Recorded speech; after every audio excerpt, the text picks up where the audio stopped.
que tu Santo Espíritu tome este tiempo especial, el cual tú nos has otorgado, Señor, para escuchar tu palabra. Que tu palabra, Señor, sea anunciada fielmente, de manera que cada uno de nosotros podamos ser exhortados, también animados, Señor, para poder seguir adelante y poner atención para hacer por obra lo que tu palabra dice para cada uno de nosotros, Señor. Quita todo estorbo del maligno, Señor. También quita todo pensamiento, Señor, que pueda robarnos la bendición que en este momento tú nos has preparado, Señor.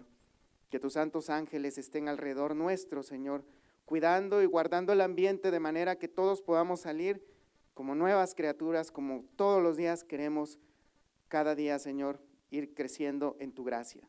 Muchas gracias por tus bendiciones, Padre. Amén y amén.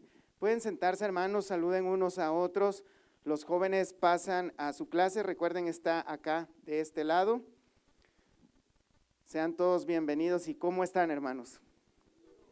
¿Bendecidos y en victoria?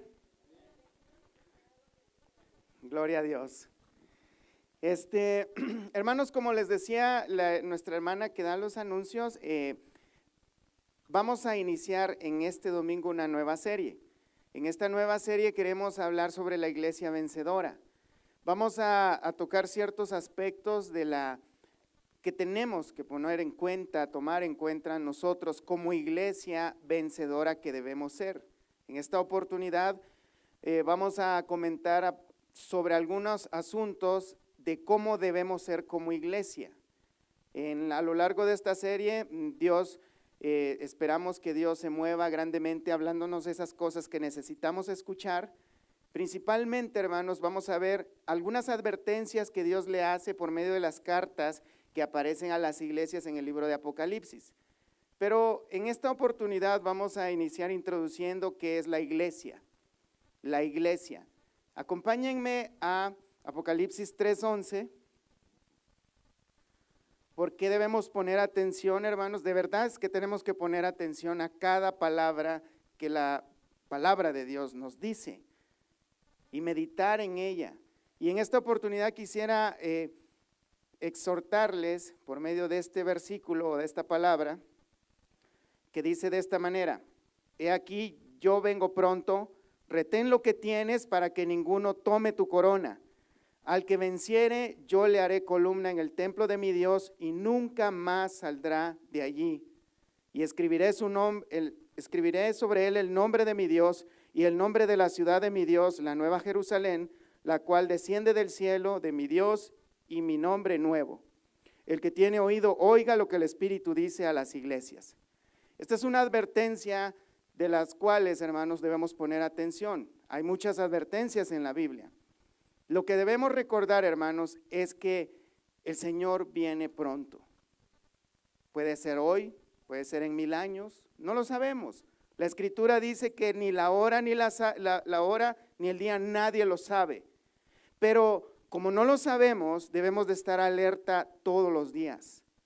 Estar alertas, porque lo mejor que podemos encontrar, hermanos, o que podemos recibir de parte de Dios es que estemos preparados para cuando Él venga, si es que nos toca a nosotros ver en vida terrenal su venida. Porque lo más seguro, hermanos, y como todos ustedes saben, es que un día podemos morir. Puede ser hoy, mañana, 10 años, no sabemos. Pero de igual manera, sea que muramos o sea que el Señor venga antes, tenemos que estar atentos y alerta. Una de las grandes tragedias en la iglesia, hermanos, es que lo que supone ser una iglesia o congregantes, porque sabemos que la iglesia no es un edificio, ¿verdad? La iglesia la representamos a veces como un edificio, pero realmente la iglesia es cada uno de nosotros. Pedro dice que nosotros somos piedras vivas.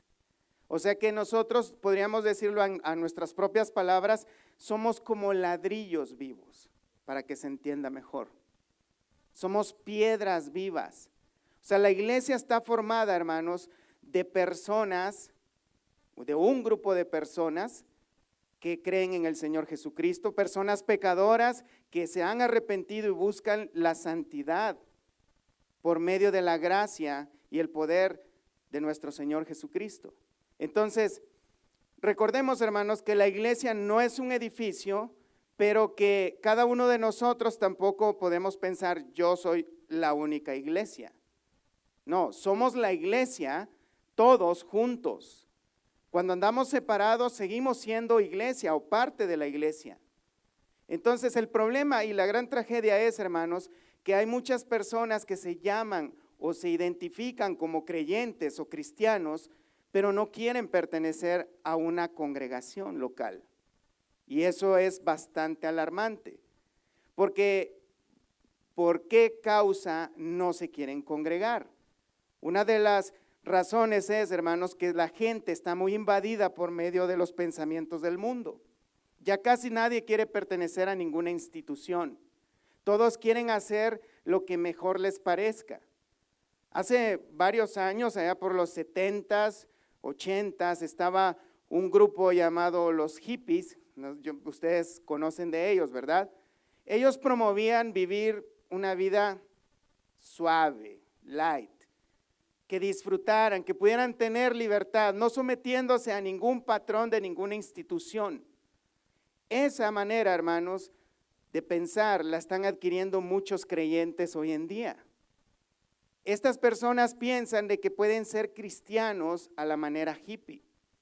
Tal vez no consuman drogas, pero consumen cosas que no son buenas para nuestra alma. Y por eso no quieren pertenecer a un grupo religioso, le llaman ellos, aunque sabemos que la iglesia no es un grupo religioso, sino es el cuerpo de Cristo, y que estamos para estimularnos en amor los unos a los otros para las buenas obras. Entonces, este tipo de personas no quieren pertenecer a ningún grupo congregacional porque no quieren que nadie les diga cómo deben de vivir. Y se excusan de maneras como ni que fuera perfecto el predicador, o toda la gente que está ahí adentro son hipócritas o son peores que yo. ¿Por qué me debería de congregar?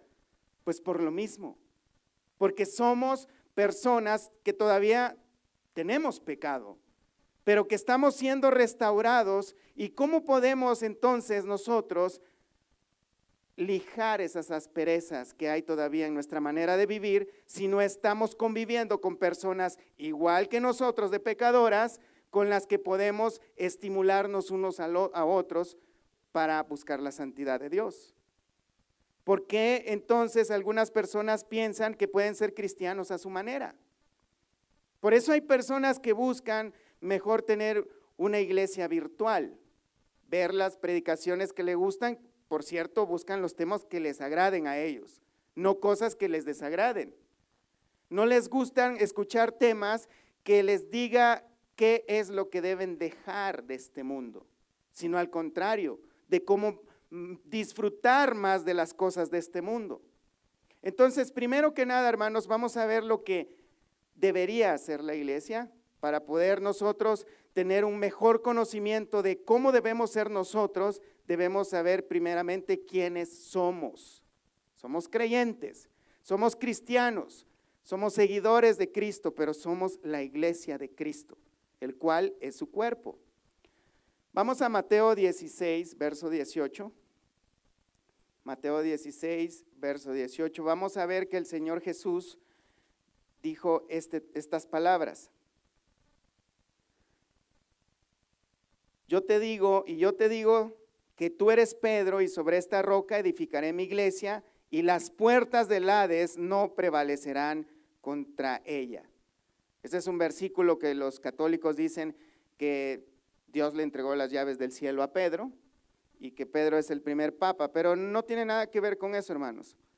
De hecho, la llave que le entregó fue la predicación del evangelio, por la cual Pedro por primera vez predicó el evangelio y abrió la puerta de una manera simbólica para que más de 4,000 personas entraran al reino de los cielos al ser salvados por la predicación del evangelio. Esa es la llave. Y la llave, esa misma llave la tenemos todos. A la hora que predicamos el evangelio de Cristo, estamos abriendo la puerta del cielo para que la gente entre. Date cuenta, no los podemos empujar a que entren. Deben entrar ellos. Nosotros nada más abrimos la puerta por medio del evangelio y la gente decide si obedecer o desobedecer. Entonces, vemos que la iglesia de Cristo prevalecerá y las puertas del Hades no prevalecerán contra ella. Hay muchos que dicen los demonios no van a poder contra ella y sacan cualquier tipo de cosa, pero a lo que se está refiriendo verdaderamente es, hermanos, que el tiempo no va a prevalecer contra ella.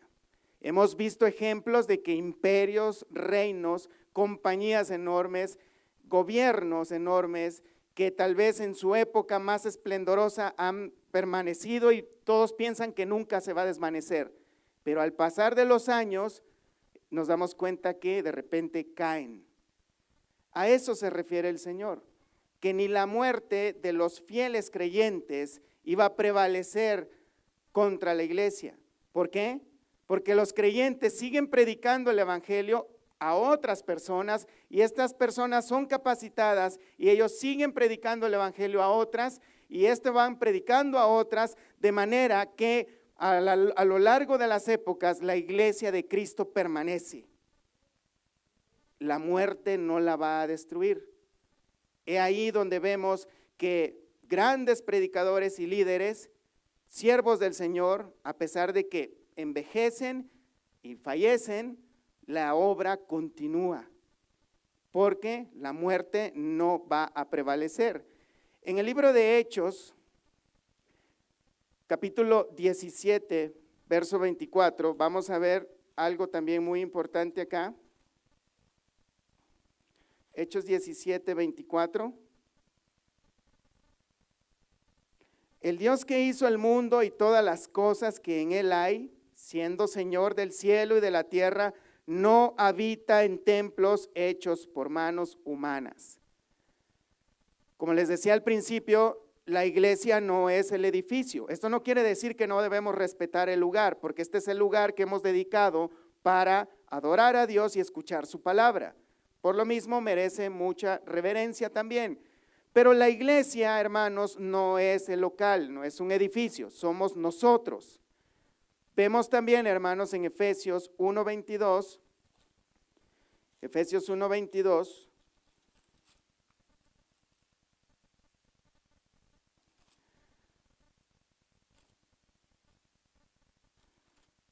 dice, y sometió todas las cosas bajo sus pies y los dio por cabeza sobre todas las cosas.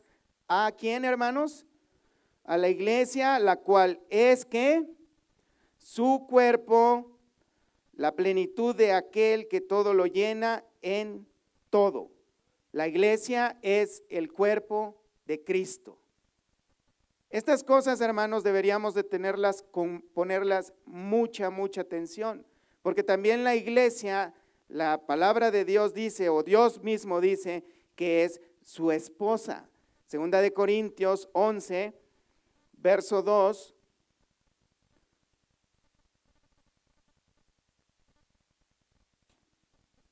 Dice, porque os celo con celo de Dios, pues os he desposado con un solo esposo para presentaros como una virgen pura a Cristo. Vemos que la iglesia también es la novia de Cristo, es la esposa de Cristo, y vamos a ver muchas figuras de cómo la iglesia es algo muy importante para Cristo, tiene un valor bastante importante. Hablamos de que Cristo aprecia mucho a su iglesia en grupo, individualmente también. Vamos a 1 de Timoteo capítulo 3, verso 15, vamos a ver algo más ahí. 1 de Timoteo 3, 15 dice, para que si tardo sepas cómo debes conducirte en la casa de Dios, que es la iglesia del Dios viviente, columna y baluarte de la verdad.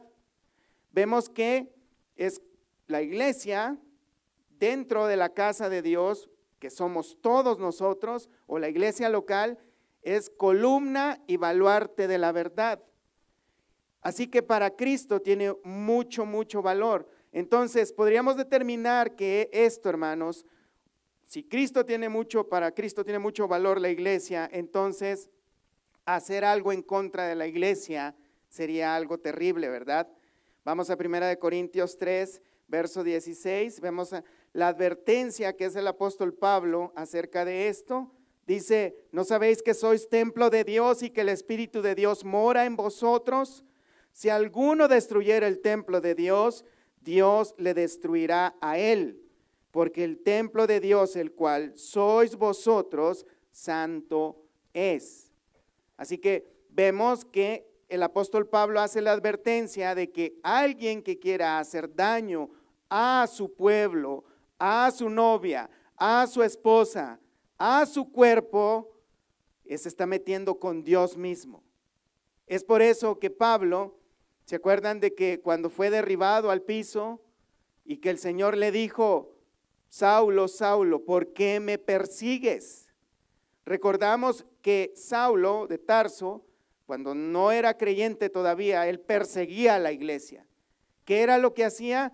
Aquellos que creían en Jesús los perseguían, los golpeaban, los encarcelaban y algunos hasta los mataban. Y Saulo de Tarso participó en esas acciones. Pero ¿qué hizo el Señor con él? Lo tumbó al suelo y le quitó la vista y le dijo, ¿por qué me persigues? Dura cosa es dar de patadas contra un aguijón. Es lo que le dijo. ¿Por qué? Porque lo que una persona intenta hacer contra la iglesia de Cristo, se lo están haciendo a él mismo. Porque la Escritura dice que es el cuerpo de Cristo. Primera de Corintios 12. Vamos a ver esto. Porque así como el cuerpo es uno y tiene muchos miembros, pero todos los miembros del cuerpo, siendo muchos, son un solo cuerpo, así también Cristo. Entonces vemos que la iglesia verdaderamente es importante para Cristo. Por lo cual, hermanos, haríamos bien que cada uno de nosotros, siendo iglesia o parte de esa iglesia o ladrillos de esa edificación, que el fundamento es Cristo y nosotros somos esa construcción santa, entonces deberíamos de considerar muy grandemente, hermanos, que la iglesia tiene un valor muy importante y debe de tenerlo pero mucho para cada uno de nosotros. La pregunta debería ser, hermanos, que nos deberíamos de hacer es, ¿qué tan importante es la iglesia para mí? ¿Qué tan importante es que la iglesia sea la iglesia que supone ser? Porque hay muchas quejas acerca de las iglesias en todas partes. La número uno es que les falta amor. La otra es que no siguen al pie de la letra lo que dice la Escritura, pero yo respondo a tales personas, ¿ellos sí lo están haciendo? Porque este es el problema más grande que hay en la iglesia, hermanos, que todos tienen opiniones acerca de lo que está bien o lo que está mal, pero no quieren participar en hacer que las cosas marchen bien dentro de la iglesia. De manera que se vuelven parte del problema y no parte de la solución. Algún santo hombre de Dios decía que las iglesias, o el culto más bien, se convierte como un estadio en un partido de fútbol en el cual la gente va nomás a mirar y después critican. Porque si han visto más que todos los hermanos, ¿verdad? Si ven un partido de fútbol, al final se vuelven directores técnicos. Y comienzan a decir, no, es que la regó porque no puso a este, o porque metió a aquel, o porque hizo el cambio allá, o porque no, la jugada que hizo, no lo sé. Pero todos son expertos en opinar. Pero no es lo mismo estar allá abajo jugando.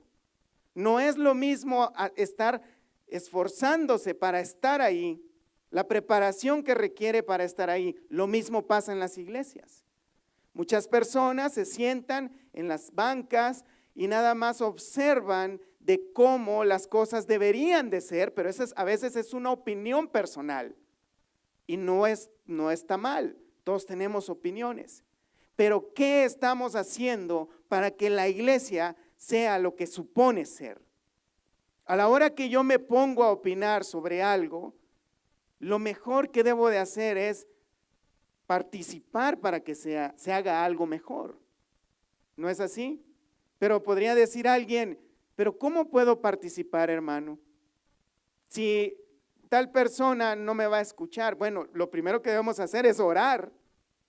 Nos va a escuchar el Rey de Reyes y Señor de Señores. Podemos orar, Señor, mi manera de pensar es correcta. Si es que esto está funcionando mal, debemos ser la iglesia que suponemos ser, hermanos. Debemos ser la iglesia que suponemos ser, pero debemos ser parte de la iglesia. Como les decía al principio, muchas personas se sienten independientes.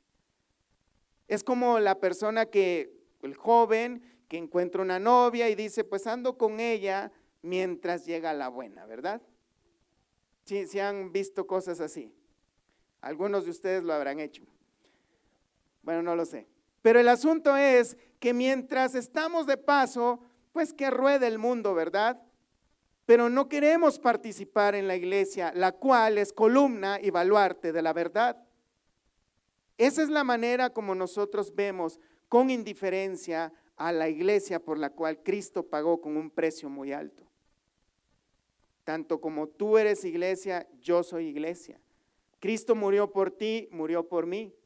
Cristo murió por tu hermano que está al lado y por la hermana que está al otro lado, como murió por ti.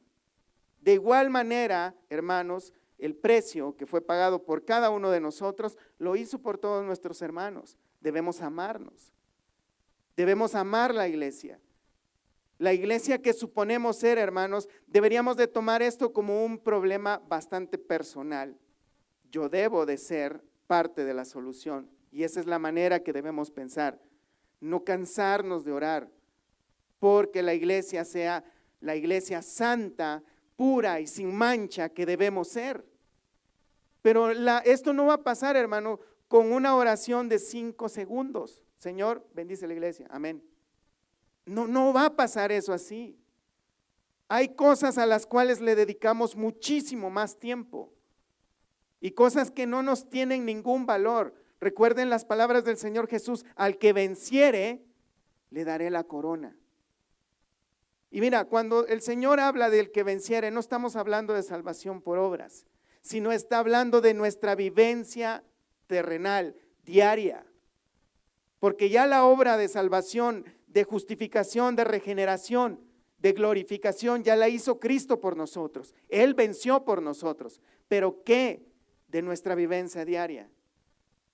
¿Qué tal de nuestro diario vivir?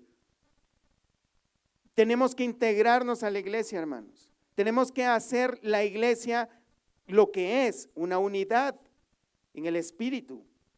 Debemos de verdad vernos como hermanos, como nuestra familia de la fe, unos a otros. Orar unos por otros, mirar por las necesidades de los demás. Mira, volvamos a 1 Corintios capítulo 12. Voy a leer desde el verso 1. El apóstol Pablo estaba hablándole a los hermanos de Corinto, haciéndoles una especie de reproche de que esta iglesia, hermanos, de verdad era bastante carnal, como luego las iglesias de esta época somos, carnales. Entonces el apóstol Pablo les hace un reproche, primero les muestra que es un solo Dios el que hace todas las cosas, es el mismo Espíritu que hace las cosas, es el mismo Cristo que hace las cosas para todos y que todos somos un cuerpo. Voy a leer desde el verso 1, vamos a leer todo el capítulo para entrar de lleno de qué se trata esto, hermanos. ¿Listos, hermanos? Dice, no quiero, hermanos, que ignoréis acerca de los dones espirituales. Sabéis que cuando erais gentiles, se os extraviaba llevándoos como se os llevaba a los ídolos mudos. Por tanto, os hago saber que nadie que hable por el Espíritu de Dios llama anatema a Jesús, y nadie puede llamar a Jesús Señor, sino por el Espíritu Santo. Ahora bien, hay diversidad de dones, pero el Espíritu es el mismo. Y hay diversidad de ministerios, pero el Señor es el mismo.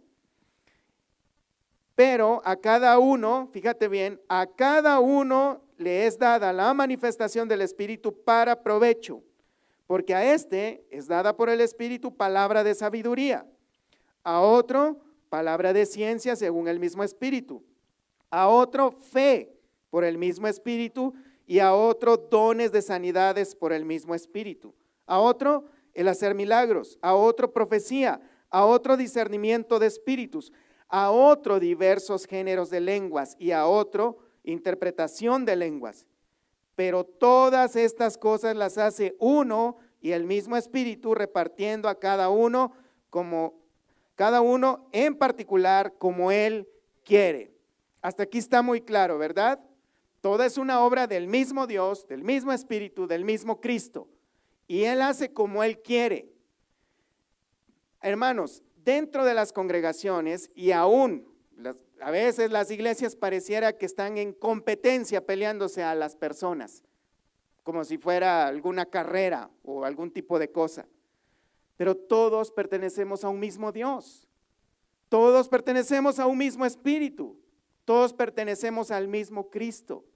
No deberíamos de vernos como competencias unos con otros. Es verdad que algunos tienen ciertas habilidades en algunas cosas, otros tienen ciertas habilidades en otras, pero al final de cuentas somos un mismo cuerpo, al cual Dios ha repartido como Él quiere ciertos dones y beneficios. Pero esto, hermanos, no muestra un espíritu sano dentro de las iglesias. La competencia. Nadie debería de estar diciendo yo soy mejor que tú, yo hago tal cosa mejor que tú, porque es verdad que hay quienes que son mejores que nosotros y tal vez podríamos ser mejores en algunas áreas que otros, pero esto no quiere decir que alguien sea más o alguien sea menos, sino que Dios, como Él ha querido, ha repartido a unos más y a otros menos, o a otros de una cosa o a otros de otra. Pero ha sido el mismo Dios como Él quiere. De manera que una iglesia está formada, hermanos, de personas más habilidosas que otras, está formada de personas que no tienen ciertas habilidades en las que tal vez nosotros quisiéramos que tuvieran, pero tal vez tienen otras que no han descubierto, o tal vez tienen otras que ellos no es que no las hayan cubierto, sino que no las quieren usar. Hay personas que no quieren usar los dones que Dios les ha dado y de los cuales Dios les va a pedir cuentas en su momento. Pero el asunto es, hermanos, que somos un solo cuerpo, como el apóstol Pablo dice en el verso 12, porque así como el cuerpo es uno y tiene muchos miembros, pero todos los miembros del cuerpo, siendo muchos, son un solo cuerpo, así también Cristo. El cuerpo de Cristo está formado por personas que ayudan en ciertas áreas. El cuerpo de Cristo está formado por otros que ayudan en otras. Y dice más adelante, porque por un solo espíritu fuimos todos bautizados en un cuerpo, sean judíos o griegos, sean esclavos o libres, y a todos se nos dio a beber de un mismo espíritu. Además, el cuerpo no es un solo miembro, sino muchos. Si dijera el pie, porque no soy mano, no soy del cuerpo, por eso no será del cuerpo, la respuesta es no. Si es del cuerpo, ¿verdad?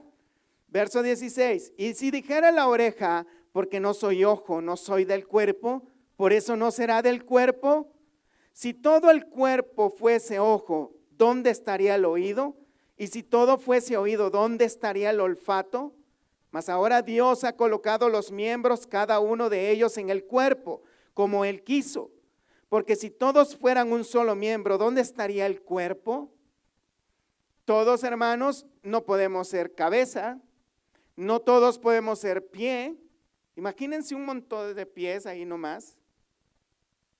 O sea, solo imagínenselo de verdad. O un montón de ojos. ¿Cómo escucharían? No, todos tenemos una función diferente dentro del cuerpo local. Amén. Todos y cada uno. Y todos somos miembros de Cristo. Todos y cada uno. Así que nadie es más, nadie es menos. Ciertamente, como dice más adelante, hay personas que son vestidas con más honra. Pero no es porque sean más importantes, sino que Dios les ha dado encargo a cada quien conforme Él ha querido, bajo su sabiduría. A veces no nos gustan que tal persona se desempeñe en tal área, pero es que Dios así lo quiso. Pero eso no quiere decir que no sea del cuerpo. Lo que debemos hacer nosotros es integrarnos al cuerpo. Imagínense una mano pegándole a la otra mano, o una persona ahí pegándose en el ojo. habría un problema, ¿verdad? No, un cuerpo trabaja en coordinación. Es bien interesante, hermanos, cómo es que Dios nos ha creado en nuestro cuerpo humano con una, casi podríamos decirlo con esta palabra, con una perfección.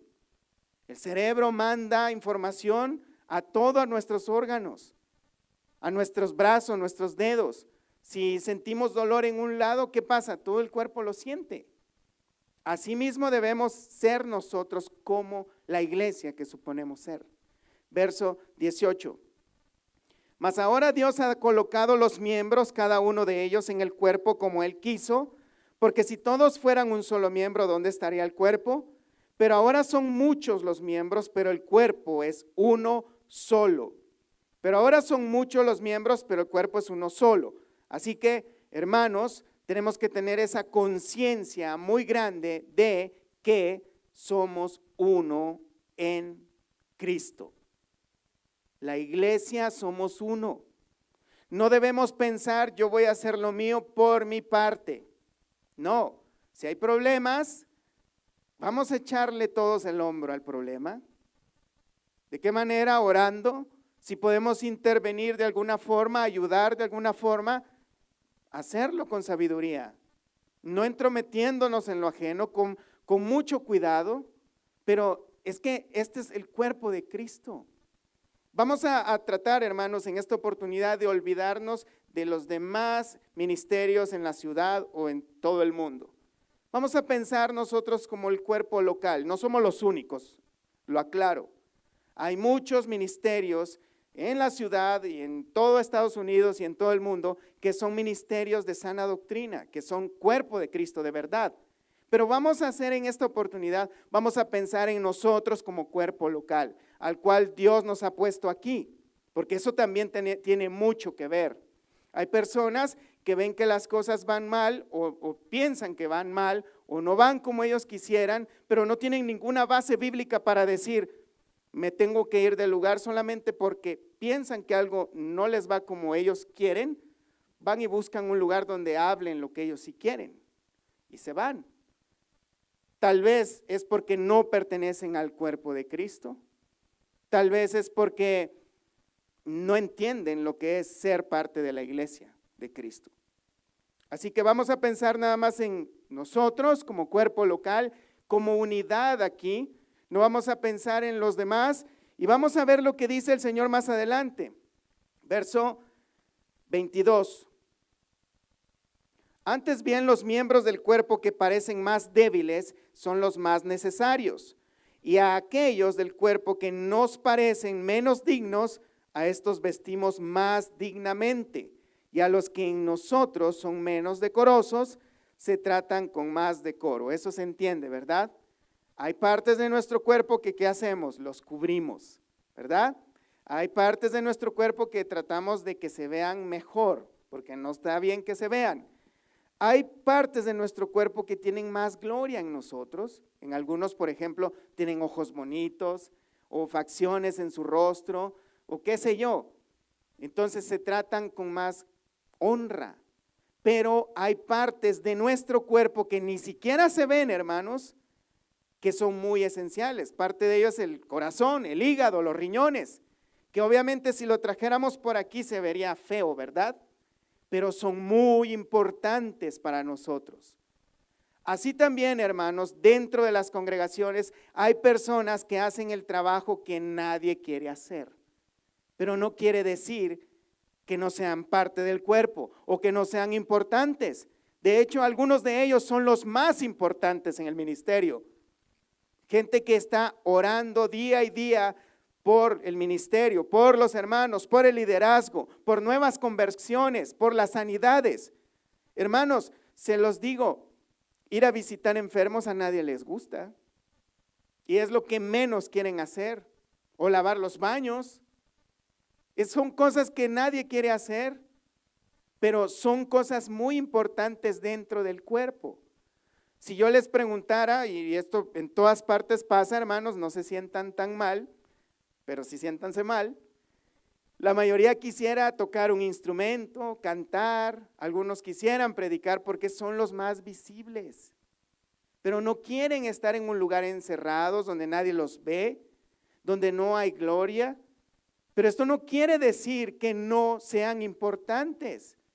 Otro de los trabajos dentro de un ministerio es el evangelismo, nadie lo quiere hacer, pero es algo muy importante, que tal vez sea de lo más importante dentro de un ministerio, pero a nadie le gusta, porque a nadie le gusta que le tiren la puerta en la cara, o que los insulten, o que los golpeen en algunos casos.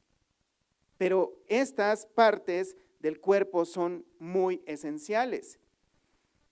Verso 25, para que no haya desavenencia en el cuerpo, sino que los miembros todos se preocupen los unos por los otros. Una de las cosas que podemos ver, hermanos, dentro de las iglesias es que, por ejemplo, si una persona se enferma y va X hermanito o hermanita a visitarle, dicen, no, pues la iglesia no se acordó de mí, nadie se acordó de mí, nomás el hermanito fulano vino, pero también es la iglesia, ¿o no? Tal vez esa persona, Dios mismo la está mandando, hermano, es la iglesia. Pero ¿qué es lo que está diciendo la persona cuando nadie se acordó? Ah, el pastor no me habló, no me vino a visitar. O sea, ¿es parte del trabajo? Por supuesto que sí, pero el hecho de que no lo haga el líder o alguno de los líderes no quiere decir que la iglesia no ha estado pendiente. Si una persona de la congregación te ha visitado, hermano o hermana, es la iglesia que te visitó, es Cristo mismo que te visitó. Si alguien te hizo una llamada, hermano o hermana, de parte de la iglesia, es Cristo y su iglesia. Somos un cuerpo. Es verdad, hermanos, que vamos a Efesios 4:12, es verdad que los pastores, los ministros, los maestros están para capacitar a los hermanos. Efesios 4:12 dice, bueno, desde el 11, y él mismo constituyó a unos apóstoles, a otros profetas, a otros evangelistas, a otros pastores y maestros, a fin de perfeccionar a los santos para la obra del ministerio. ¿Para qué están los líderes? Para preparar, capacitar a los demás. ¿Para qué? ¿Para que sigan sentados ahí? No, para la obra del ministerio. ¿Cuál ministerio? La iglesia. Para que se atiendan las necesidades dentro de una congregación. Esa es la iglesia que debemos ser. Así que cada uno de ustedes, hermanos, tienen responsabilidades individuales dentro del cuerpo de Cristo. ¿Qué dice? Él mismo constituyó a unos apóstoles, a otros profetas, a otros evangelistas, a otros pastores y maestros, a fin de perfeccionar a los santos para la obra del ministerio, para la edificación del cuerpo de Cristo. Ese es el propósito. Los líderes están para capacitar, para que los demás que están siendo capacitados, ellos puedan capacitar a otros o puedan llevar a cabo la obra del cuerpo de Cristo. Hermanos, no voy a preguntar cuántos años tiene cada uno de ustedes perteneciendo a Cristo, pero piénsalo bien. ¿Cuánto tiempo tienes perteneciendo a Cristo? La pregunta que quiero hacer es, en todo ese tiempo, ¿qué estás haciendo para el cuerpo de Cristo? Es una pregunta fuerte, incómoda. Miren, de verdad, hermanos, no lo tomen como algo personal de parte mía, sino tómenlo de parte de Dios, de verdad, hermanos. ¿Qué estamos haciendo para el cuerpo de Cristo? ¿Estamos nutriendo ese cuerpo, cuidando de ese cuerpo? ¿O solamente estamos cuidando de nosotros? ¿O somos indiferentes, hermanos, con las cosas que están pasando en nuestra iglesia local? Seamos la iglesia que debemos ser. Al que venciere, dice el Señor, tiene unas grandes bendiciones para cada uno de nosotros. Recordemos que no nos garantiza nada que vamos a ver la venida del Señor Jesucristo en vida. Pero sí nos garantiza que un día vamos a estar delante de Él y le vamos a rendir cuentas, sea hoy, mañana en un siglo, no lo sabemos. Y Él nos va a pedir cuentas del tiempo que tuvimos, de las palabras que nosotros tuvimos y de los pensamientos que tuvimos. Tenemos que recapacitar mucho en eso. Es verdad, hermanos, que los pastores, los maestros y los líderes están para capacitar al cuerpo de Cristo. Pero tenemos trabajos individuales, responsabilidades individuales. La gente, hermanos, allá afuera dicen, es que las iglesias no tienen amor. Sí lo han oído, ¿verdad? ¿Lo han dicho ustedes? Sí, también. Bueno, la pregunta es, ¿tengo yo amor por la iglesia? ¿Yo he estado practicando el amor? Porque mira, en Romanos, vamos para allá, hermanos, Romanos capítulo 2. Es duro, pero la escritura lo dice, hermanos, capítulo 2, verso 1. Por lo cual eres inexcusable, oh hombre, quien quiera que seas tú que juzgas, pues en lo que juzgas a otro te condenas a ti mismo. Porque tú que juzgas, ¿qué dice? Haces lo mismo. ¿Sí se entiende el punto, hermanos? O sea, cuando nosotros, es un dicho muy común, cuando señalamos con un dedo, hay 4 o 3, ¿cuántos nos señalan a nosotros? Bueno, el asunto es que al nosotros criticar a la iglesia, no solo estamos criticando una acción mala, estamos criticando al cuerpo de Cristo, que no es perfecto aún, estamos siendo perfeccionados. Pero viene siendo ilógico también, hermanos, porque es como que estés hablando mal de tu familia, o más bien estás hablando mal de tu familia. Es como un esposo que se la pase quejándose de su esposa. Es como una esposa que se la pase quejándose de su marido con todo el mundo, hablando mal, o peor aún, hablando de sus propios hijos. Es feo, ¿verdad? ¿O hablaríamos nosotros de nuestra mamá? No, ¿verdad? ¿Cómo podemos hablar de Cristo? ¿Cómo podemos hablar de su cuerpo, de su novia? De aquellas personas que a veces no consideramos que tal vez sean parte del cuerpo, pero eso no lo podemos saber a plenitud. Pero se supone que estamos aquí en progreso. ¿Se imaginan a un gordote haciéndole burla a otro gordote porque está en el gimnasio, tratando de bajar de peso? ¿Verdad que suena chistoso? Es precisamente lo que hacemos. ¿Se acuerdan, hermanos, cuando los fariseos llevan a una mujer adúltera, encontrada en adulterio, y le dicen, Señor, esta mujer estaba en adulterio, y el Señor estaba en el piso escribiendo? ¿Sí se acuerdan? No sabemos qué escribía, pero la acción del Señor es como una especie de ironía. Es como lo que acabamos de leer. Tú que juzgas, haces lo mismo.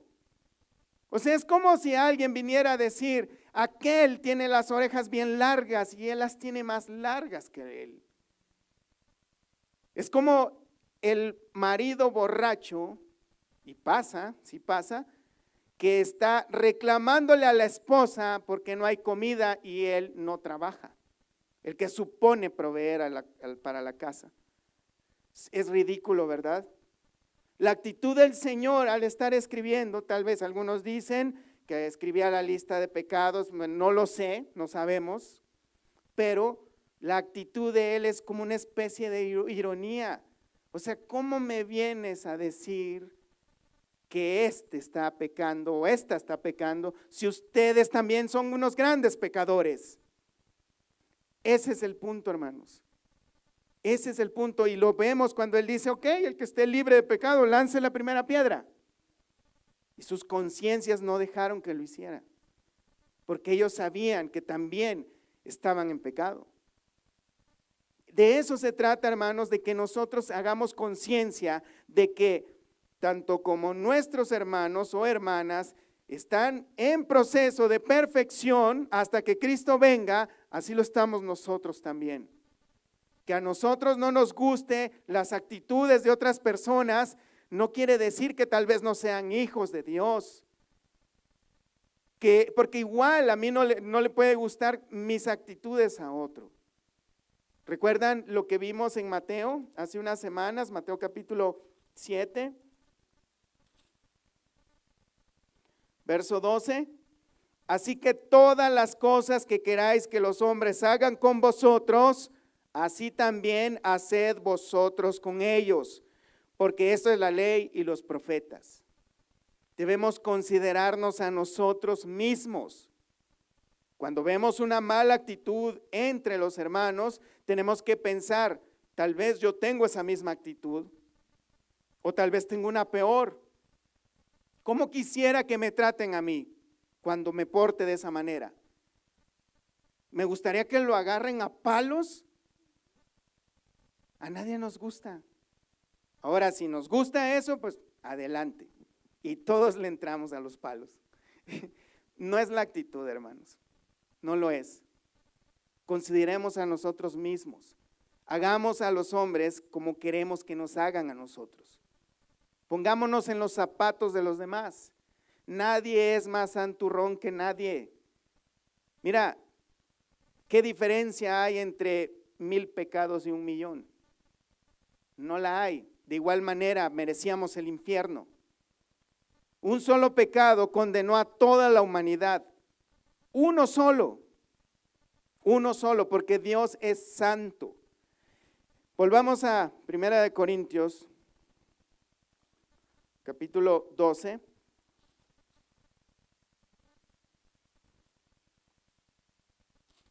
Primera de Corintios 12, verso 26. De manera que si un miembro padece, todos los miembros se duelen con él. Y si un miembro recibe honra, todos los miembros con él se gozan. De esto hay mucho que hablar, hermanos. Porque otra de las quejas dentro de las iglesias son las envidias. Dicen que en las iglesias hay envidias. ¿Ustedes creen eso? ¿Sí las habrá?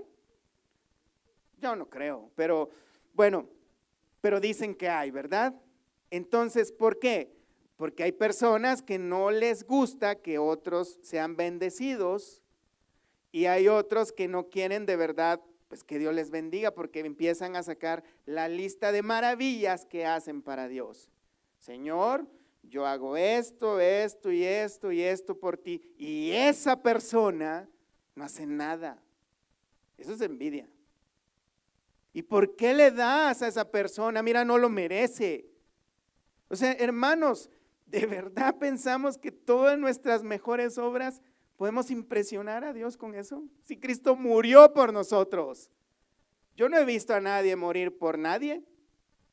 Yo no he visto a nadie cargar una cruz, más que los que hacen sus cosas allá en la basílica. Pero eso no tiene ningún provecho. Nadie ha pagado nada por nadie. Cristo, siendo Dios, se humilló a sí mismo. Tomó forma de siervo, esclavo. Fue maltratado hasta la muerte y muerte de cruz, y lo hizo por nosotros. ¿Alguien puede comparar sus maravillosas obras con eso? Que el Dios único se haya vuelto carne, que se haya vuelto como nosotros, que haya vivido de una manera como una persona humilde, como una persona pobre. Aunque muchos digan hoy lo contrario, el Señor vivió limitado. Dormía y se recostaba sobre piedras.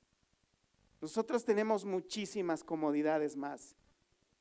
Entonces, hermanos, no debemos tenernos envidias unos a otros, sino gozarnos unos a otros porque somos un mismo cuerpo. Amén. Verso 27. Vosotros pues sois el cuerpo de Cristo y miembros cada uno en particular. Y a unos puso Dios en la iglesia, primeramente apóstoles, luego profetas, lo tercero maestros, luego los que hacen milagros, después los que sanan, los que ayudan, los que administran, los que tienen don de lenguas. ¿Son todos apóstoles? La respuesta es no. ¿Son todos profetas? La respuesta es no. ¿Todos maestros? No. ¿Hacen todos milagros? No. ¿Tienen todos dones de sanidad? No. ¿Hablan todos en lenguas? No. ¿Interpretan todos?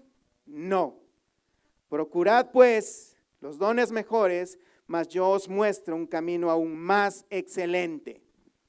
Esta es una ironía muy grande del apóstol Pablo. O sea, si ustedes prefieren estarse haciendo garras unos entre otros, que quién es mejor que el otro, ¿saben qué? Procuren ser mejores unos que los otros, pero yo les voy a enseñar un camino más excelente y es capítulo 13, el amor. Eso es más excelente que cualquier don encumbrado que pueda pensar alguien que tiene. El amor, el amor. Si yo hablase en lenguas humanas, angélicas, y no tengo amor, ¿qué dice? Vengo a ser como metal que resuena o címbalo que retiñe. Y si tuviese profecía y entendiese todos los misterios y toda ciencia y tuviese toda la fe de tal manera que trasladase los montes y no tengo amor, nada soy.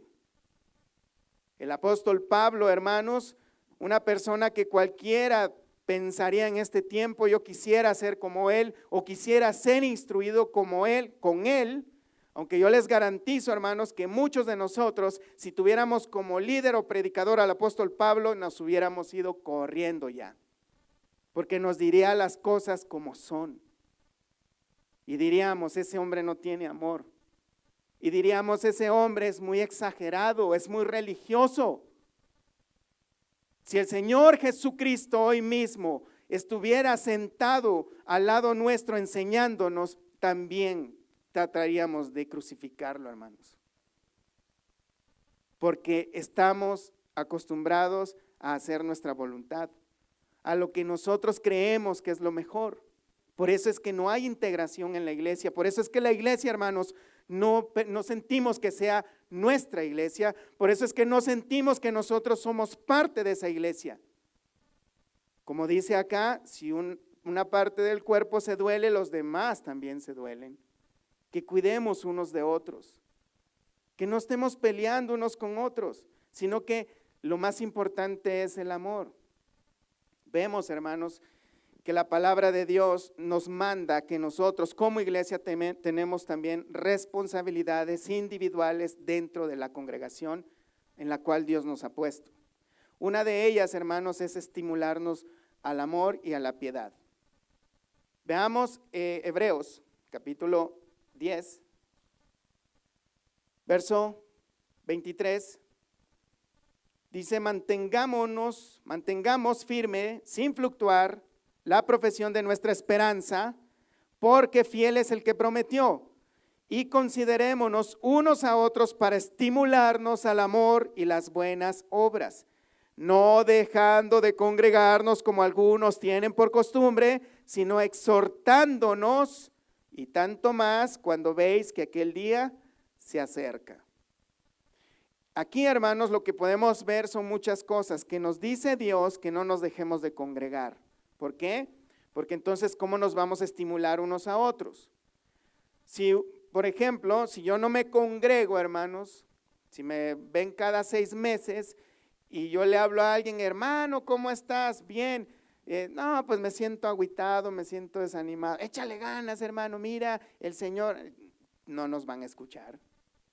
Nos van a decir, pues, ¿tú qué sabes si ni te paras en la iglesia? Si ni sabemos qué estás haciendo, a lo mejor te sientes bien porque no has ido a la iglesia, ¿no?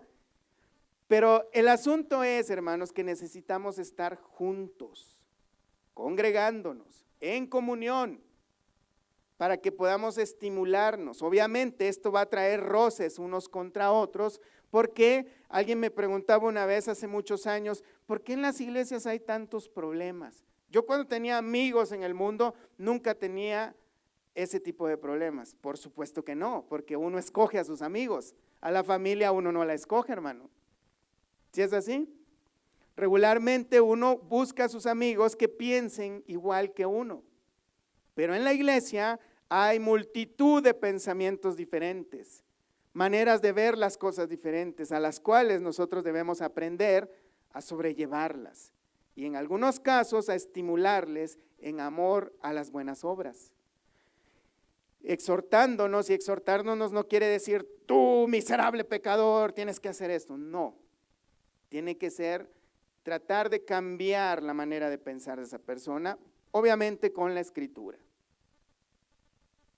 y estimularles al amor, a las buenas obras, a la piedad, y no dejando de congregarnos. Mira, hay personas también a las cuales tenemos que tener, y esto es un tema muy quisquilloso, acompáñenme a Romanos 16, 17, hay personas que vamos a tener que separarlas, porque tenemos que vigilar a los que causan divisiones. Verso 17, mas os ruego, hermanos, que os fijéis en los que causan divisiones y tropiezos en contra de, ojo con esto, la doctrina que vosotros habéis aprendido y que os apartéis de ellos. Si alguien está dañando la doctrina de Cristo, debemos apartarnos de ellos. ¿Sí se entiende eso, verdad? Pero ¿y dónde está el amor? Precisamente ahí. Una persona que está haciéndole daño a la doctrina de Cristo, que menosprecia la palabra de Dios o que saca algunas cosas que no están en la palabra de Dios, debemos amonestarlos con amor. Y como dice más adelante, que después de 2 llamadas de atención, entonces mejor los hagamos a un lado. A estas personas, hermanos, el amor es parte de la disciplina, es parte del amor. Dios, que nos ama mucho, dice Hebreos 12:6, que al que ama y recibe por hijo lo disciplina y lo azota. Porque dice que los padres nos azotaban a nosotros, nos disciplinaban, pero el que no recibe disciplina no es un hijo, es un bastardo, no es parte de la iglesia. Entonces, tenemos, hermanos, que tener cuidado con los que causan división ante la doctrina de Cristo. Ojo con eso, no al que piensa diferente que yo, no, sino al que causa división a la doctrina de Cristo, al que se va en contra de la sana doctrina. A eso sí hay que hacerlos a un lado. Tito capítulo 3. Tito capítulo 3.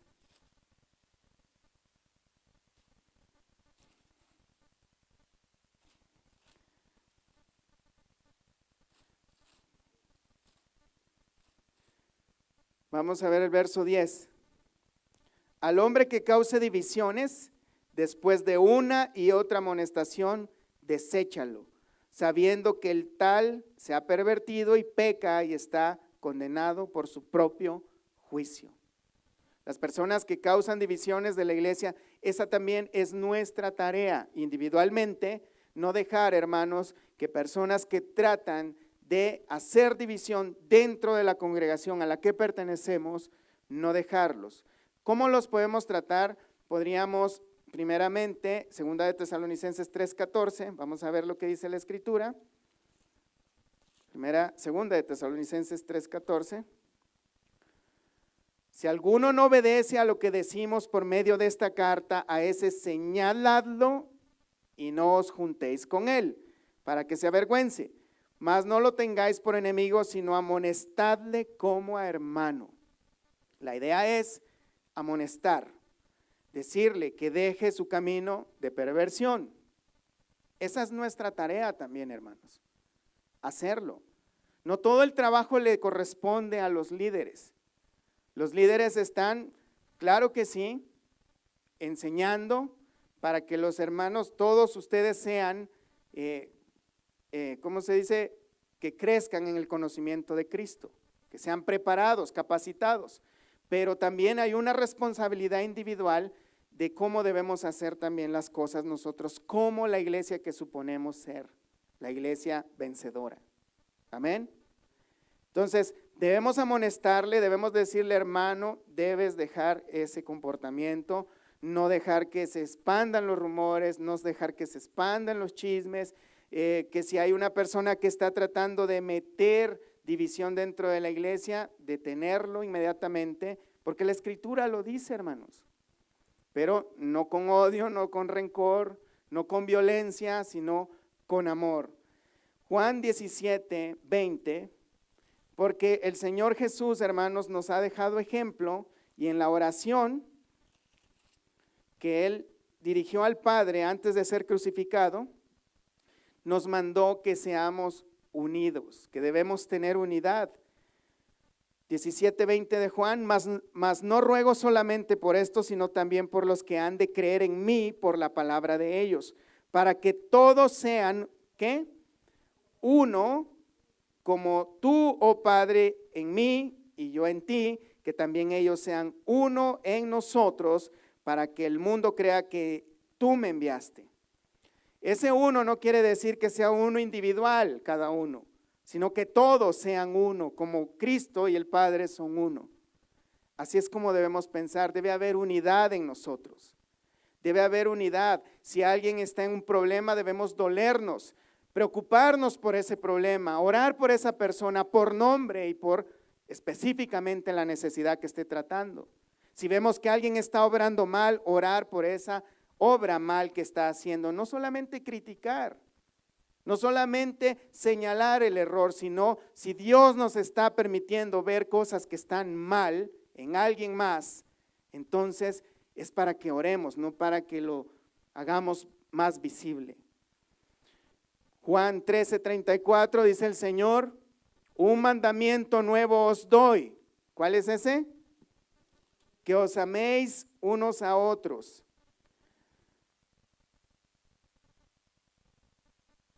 Juan 13:34. Un mandamiento nuevo os doy, que os améis unos a otros, como yo os he amado, que también os améis unos a otros. Aquí, hermanos, el Señor dice, un mandamiento nuevo les doy. Pero ese mandamiento ya existía, ¿verdad? En el Antiguo Testamento. Hacía un par de miles de años. Pero ¿qué es lo nuevo entonces? Que el Señor dice, como yo os he amado, que os améis los unos y los otros. Ese es lo nuevo, ese es el nuevo mandamiento. La manera en cómo debemos amarnos unos a otros. Así como Cristo nos ha amado a nosotros, así debemos nosotros amar a nuestros hermanos. Y el amor no es un sentimiento. Primera de Corintios 3:1 en adelante podemos ver, no se irrita, no guarda rencor, no busca lo suyo, todo lo puede, todo lo sufre, es paciente. Hermanos, hay tantas cosas y tantas profundidades, tanta verdad en esos versículos que estamos perdiendo demasiado el tiempo no poniendo atención a esas cosas que Dios nos manda. El hecho de que esté ahí, hermanos, y que nosotros no pongamos atención y que empecemos a analizar palabra por palabra y ver si la estamos cumpliendo, o cada vez que se presente una situación de calentura, de roce, de fricción, y no recordar esas palabras, hermanos, estamos concurriendo en pecado.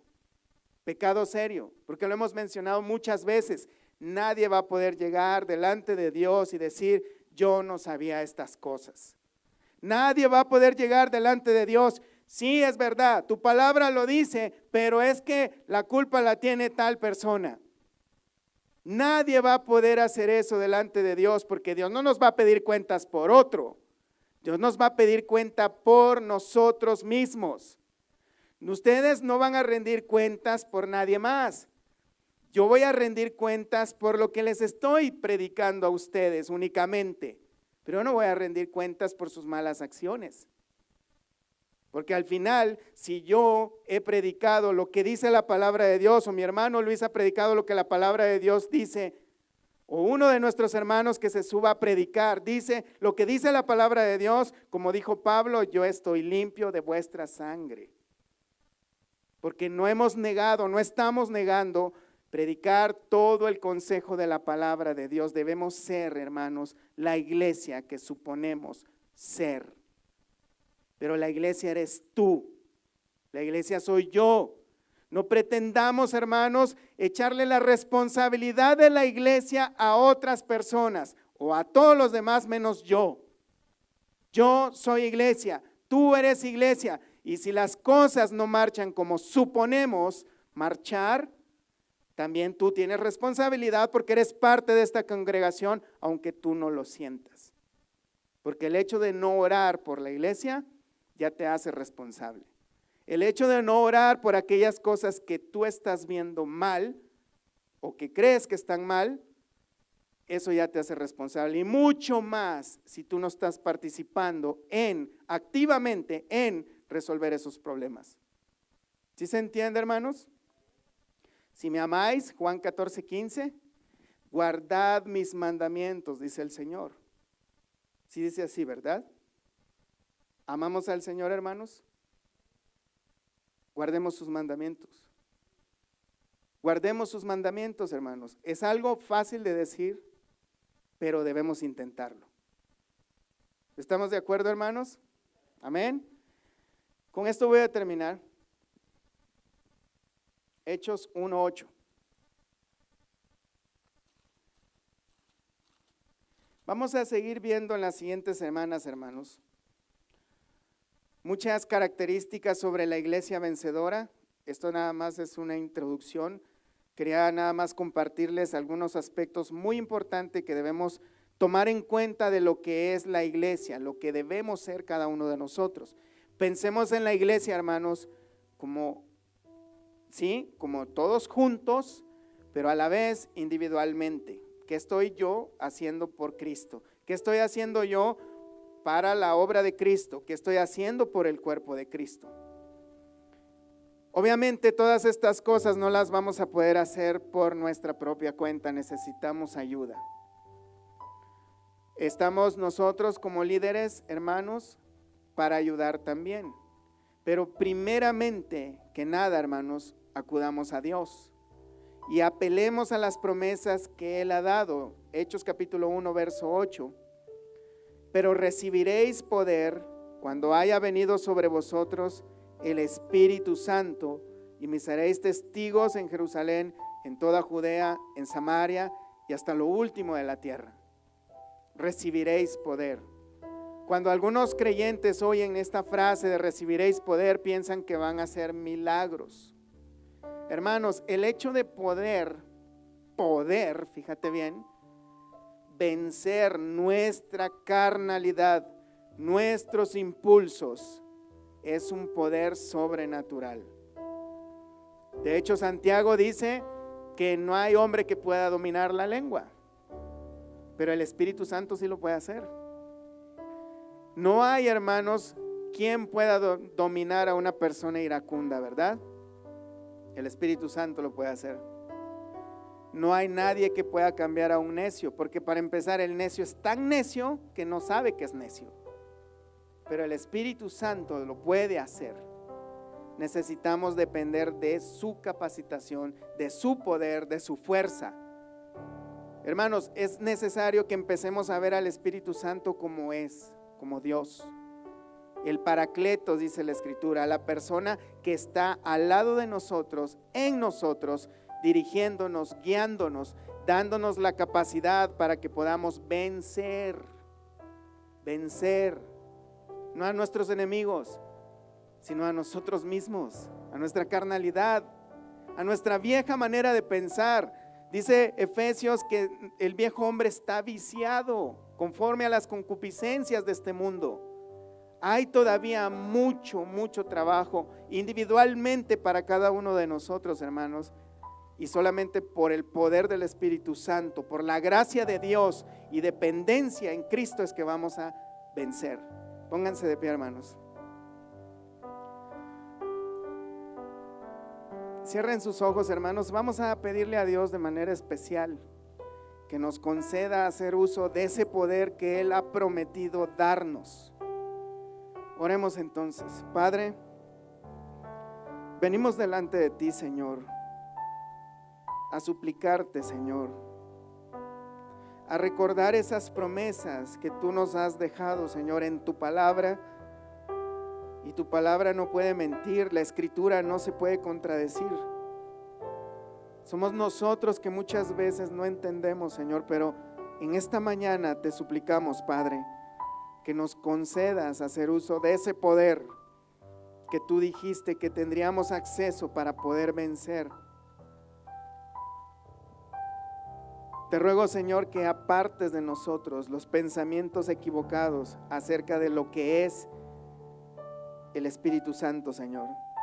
Y que comencemos a tener una comunión contigo, Señor.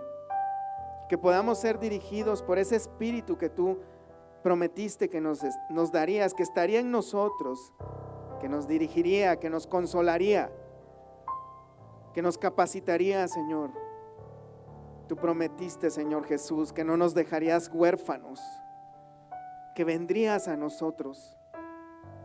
Concédenos, Padre, que tu presencia sea más visible en cada uno de nosotros, Señor. Que podamos tener conciencia de que tú estás en nosotros, que somos el templo de Dios, el cual es tu cuerpo, el que es santo. Y que de esa manera podamos tener reverencia porque sabemos que tú estás en nosotros. De manera que tengamos más cuidado de lo que vemos, lo que oímos, lo que decimos, Señor, de cómo reaccionamos. Que podamos vernos unos a otros como hermanos que verdaderamente somos en Cristo. Que podamos disfrutar de los beneficios de pertenecer a la familia de la fe. Que nos podamos integrar, Señor, como iglesia local, como cuerpo local. Que no estemos pensando, Señor, en opciones diferentes, sino que más bien que valientemente nos enfrentemos, Señor, a las adversidades que tenemos y a los retos que tenemos como ministerio, Señor. Ayúdanos a ser uno como tú, Jesús, con el Padre eres uno. Ayúdanos a ser, Señor, esa iglesia saludable, esa iglesia vencedora, Señor. A tener más conciencia que tú estás a las puertas. En el nombre de Cristo Jesús te lo suplicamos, Padre. Y te damos gracias y confiamos en ti, que tú vas a hacer una obra, Señor, en cada uno de nosotros, para que podamos ser esa iglesia que suponemos ser, Señor. Muchas gracias, Padre. Amén y amén. Dios les bendiga, hermanos.